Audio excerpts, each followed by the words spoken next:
Hello दोस्तों, आज मैं आपके साथ आ गई हूँ नई वीडियो लेकर जिसमें मैं आपको अपने कुछ अनुभव बताने वाली हूँ जो रैंडम होंगे। तो रैंडम अनुभव ऐसे हैं कि मैं क्रमानुगत नहीं बताऊँगी, मतलब कब से मैंने शुरू किया ये फील करना, ये जो मेरी पढ़ाई से लेकर है या मेरी जो अपनी विद्या है, अपने घर के संस्कार हैं, वो सब के बारे में बताऊँगी। रैंडम कोई भी कहीं से भी उठा के बता सकती हूँ। तो बचपन में हर किसी जब कोई बच्चा पैदा होता है ना, तो हम उसको पंडित से कुंडली दिखाते हैं ना कि इसके लक्षण बताओ, इसके गुण बताओ, अवगुण बताओ, कि जिस डेट पे पैदा हुआ है इस पे क्या क्या गुण अवगुण आएंगे। तो हम उसको किस सांचे में ढालकर उसको एक अच्छा इंसान बनाएं, एक कामकाजी इंसान बनाएं, आलसी ना बनाएं। तो मैं जब पैदा हुई थी तो मैं तो सर्दियों के टाइम हुई थी। तो सर्दियों के टाइम पैदा होने वाला बच्चा आपको पता ही कैसा होगा, ठंड में बच्चा किस तरह का होगा। तो खैर वो अलग बात है। फिर धीरे धीरे जब मैं बड़ी हुई, स्कूल में शिक्षा ली, सबसे ज्ञान लिया, सबसे अलग अलग स्किल्स सीखी। अपने घर के संस्कार तो हैं ही हैं, तो जो स्किल्स सीखी मैंने उसमें तब मैं पाँचवीं जब बोर्ड होता है, जब वो निर्णय बैठता है ना, जब वो सारे लोग बैठते हैं और आप पाँचवीं तक के बच्चे का स्किल्स का आप जज करते हो कि ये किस लायक बना है। तो मुझे तब मुझे याद है, मुझे तीसरी या चौथी क्लास में, तीसरी तो मैं कम पढ़ी थी, एक बार मेरा प्रमोशन भी हो चुका है इसको एक क्लास में, क्योंकि मैं स्टडी में अच्छी थी। तो शायद मैंने तीसरी क्लास नहीं पढ़ी, दूसरी से सीधा चौथी और पाँचवीं में गई हूँ। तो चौथी पाँचवीं में तब मुझे वो हम जब कल्चरल एक्टिविटीज़ होती थी तो सारे नाच गाने होते हैं, खेल तो सारे होते थे, खो खो, कबड्डी, रेस, बहुत सारे खेल होते हैं। साफ़ सफाई का काम भी होता है, कृषि का काम भी होता है, और कढ़ाई बुनाई के साथ साथ आपके मिट्टी का वर्क भी देखा जाता है। और ये आप किस तरह के, जो आप यहाँ दिल्ली में आप प्रगति मैदान में जाते हो ना, तो वहाँ आपको जो गांव के वो दिखाते हैं ना कि मिट्टी का वर्क कैसे होता है, झाड़ू कैसे बनाया जाता है, लकड़ी का वर्क कैसे, वो सब क्योंकि मैं गांव उत्तराखंड के जिस गांव से आती हूँ वहाँ के स्कूलों में ये सब सिखाया जाता था, क्योंकि वो वहाँ का व्यवसाय भी होता है तो स्कूलों से ही सिखाया जाता है। तो ये सब करने के साथ साथ ये स्किल्स मैंने सीखी। तो पाँचवीं का बोर्ड होता था, तो बोर्ड में तो सब पढ़ाई के साथ साथ ये स्किल्स भी चेक की जाती हैं, प्लस आपकी हर एक्टिविटीज़ देखी जाती है। तो वो सब सीखने के बाद मैं आगे स्कूल में गई। फिर जिस स्कूल में गई वहाँ पे फिर और स्किल सिखाई गई।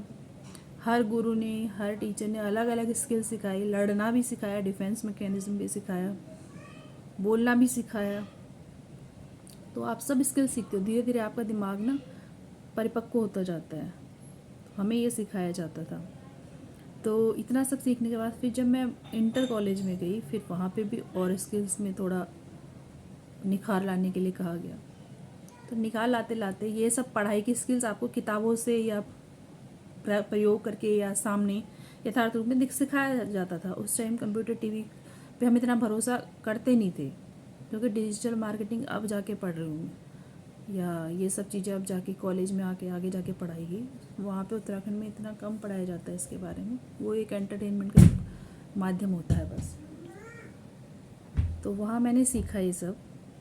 तो उसके साथ साथ हमें धर्म का ज्ञान भी दिया जाता है, हमारे साहित्य में, लिटरेचर में, या फिर हमारे घरों में जो संस्कार होते हैं वो धर्म का ज्ञान भी देते हैं। धर्म का ज्ञान हमें किस तरह से दिया जाता है और आप किस तरह से लेते हो, वो आपके घर पे, वातावरण पे डिपेंड करता है। तो मुझे जो सिखाया जाता था, तो हम व्रत लेते थे, तो मैंने लिए। तो हम सब बच्चे क्या करते थे, हमारे साथ के बच्चे, वहाँ के संस्कार ऐसे होते हैं कि व्रत लेने का नियम हर किसी का होता है। तो लड़कियाँ खासकर सोमवार के व्रत रखती थी, और हर किसी ने अपने अपने व्रत रखे, जिसको जिसके अकॉर्डिंग उसका घर का माहौल, वातावरण था। मुझे भी कहा गया, तो मेरे घर में भी ऐसे माहौल होता था व्रत रखने का, पूजा करने का। तो मुझे कहा गया, फिर मैंने क्या किया, मुझे जो अच्छा लगा, जो सबसे इजी भी लगा और मेरे माइंडसेट के हिसाब से सही लगा, तो मैंने शुक्रवार के व्रत रखे।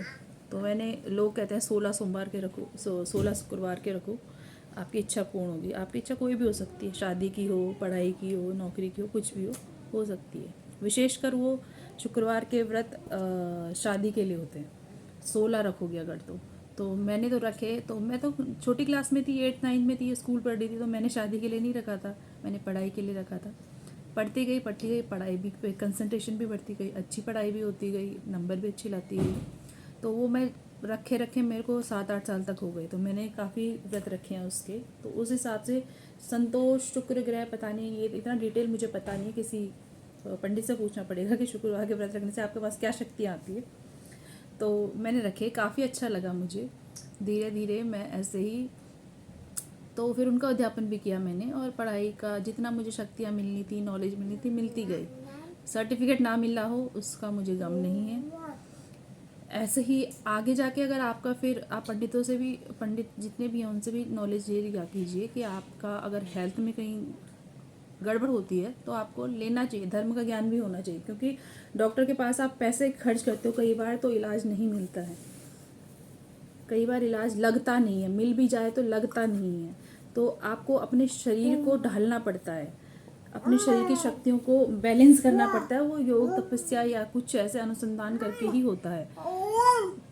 तो ज्योतिष शास्त्र में मेरा विश्वास रहा है, बचपन से रहा है, तो मैं यूज़ करती रहती हूँ, उपयोग में लाती रहती हूँ अपनी क्षमता के हिसाब से, अपने वातावरण के हिसाब से। तो वो मैं आपके साथ शेयर करना चाह रही थी ये ज्ञान।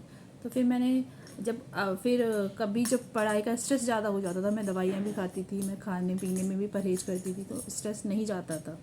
तो उस टाइम मुझे पंडित नहीं मिले, लेकिन अब जब मिलते हैं तो अब वो बताते कि अभी भी स्ट्रेस होता है, तो मैं बताती थी कि स्ट्रेस होता है।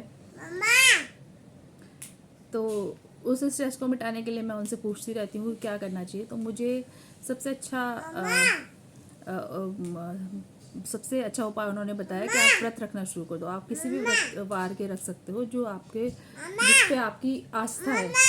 तो मैंने शुरू किए और करती रहती हूँ, अपने रोजाना व्रत रखती रहती हूँ। योगा जब मन करता, मन कोई बात नहीं है, जब ये व्रत और साधना करती रहती हूँ। आपसे भी यही उम्मीद है, करते रहिए। डॉक्टर के पास जाने से खर्चा बचेगा, अगर नहीं इलाज हो रहा तो आप व्रत करते रहिए। ये बच्चा मुझे परेशान किया जा रहा है। मैं आपसे अगली वीडियो में और ज्ञान की बातें, नॉलेज की बातें बांटती रहूँगी अपने अनुभव के हिसाब से। तब तक के लिए टेक केयर, बाय बाय।